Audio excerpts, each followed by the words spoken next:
Hey everyone, welcome back to the channel. I hope you all are doing well and keeping safe. If you're new here, my name is Harshika and I live in Toronto and create content about life in Canada, fashion and beauty. So today's video is all about money, specifically my monthly expenses as a working professional living in Canada. So if you're someone who's just curious about what the monthly expenses are like living here, or if you just want to compare your monthly expenses, this video is definitely for you. I'm going to give you a breakdown of my real life monthly budget. Before we start, don't forget to like, subscribe and hit the bell icon so that you don't miss any future content that I post. Now, let's get started.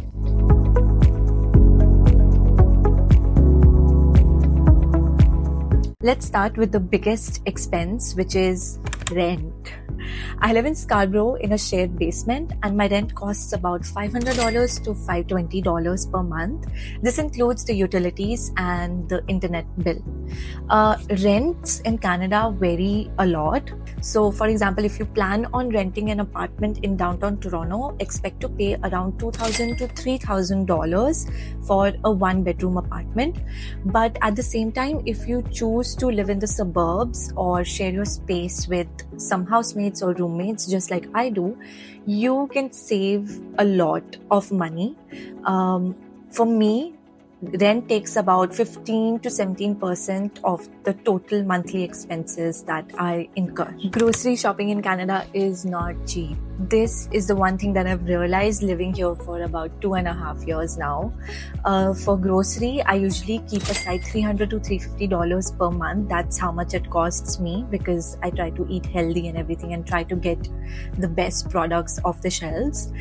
For me, this includes fresh vegetables and fruits, snacks and essentials, meat and dairy. I don't miss out on my chickens and eggs. And it also includes the Indian stuff that I get, like the dals and pulses and everything. If I eat out, which I do sometimes because I love to try new cuisine and new restaurants, I budget an extra $200 for this purpose alone. Eating at a decent restaurant in Toronto costs about $25 to $35 per person. And if you don't keep a track of this thing, it actually adds up real quick. I see a lot of people making this mistake. So my advice would be try to meal prep as much as you can at your home rather than relying on, eating food out of the restaurants that it's not even that healthy. So I make sure that I meal prep at home my 3 meals, which is breakfast, lunch and dinner, whether I'm going to the office or not, if I'm at home or not. I make sure that I have my meals prepped at home rather than eating outside and adding that up to my expenses. My next expense is transportation. So I use public transport, which is TTC, and it costs me around $75 to $80 per month. Back when I was a student, I used to load a student transit pass every month on my Presto card, which costed me around $128. And it made more financial sense back then because I had to go to school and I had to go to my job. So rather than tapping every time and spending $3.30 every time, it made more sense that I had a pass uploaded on my card. But now I only go to office 2 days a week and it didn't make any sense that I load a pass every month, which costs around $156 now. Because once you're off your study permit and you're on your work permit, your Presto Transit Pass charges change. Since I only go to the office 2 days, and apart from that, including my outings and everything, I only load $75 to $80 per month, and sometimes I do end up saving some amount on that. So it totally depends on what your preference is. If you have your work 5 days a week, or if you travel a lot or go to places a lot, then I think it would make more sense that you upload the pass, which costs around $156. But if you think that you don't travel that much and if you want to save that extra $50, then it makes sense that you just sit down and calculate how much it costs you per month to travel and upload that amount. I also have a few subscriptions that I pay for. I don't pay for Netflix or Amazon because these streaming services I use either my dad's or some of my friends.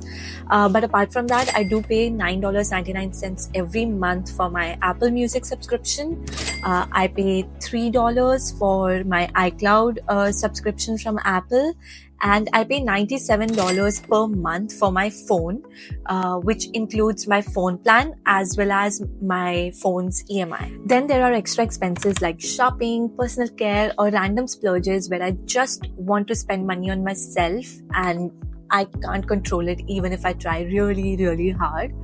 For this, I try to budget around $300 per month, which I call my fun expenses.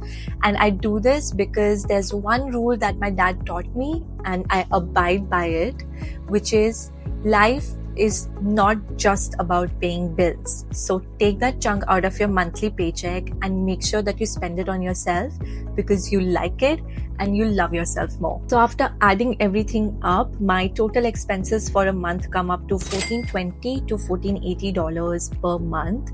Some people might find this to be expensive, but I try to budget a lot. And if you also try to budget your income and you try to budget your expenses, it's possible. It's like everything's possible. Apart from that, I also try to save around 20 to 30% of my monthly income for future investments or emergency funds, because let's be real, life in Canada is expensive and life in general is very unpredictable.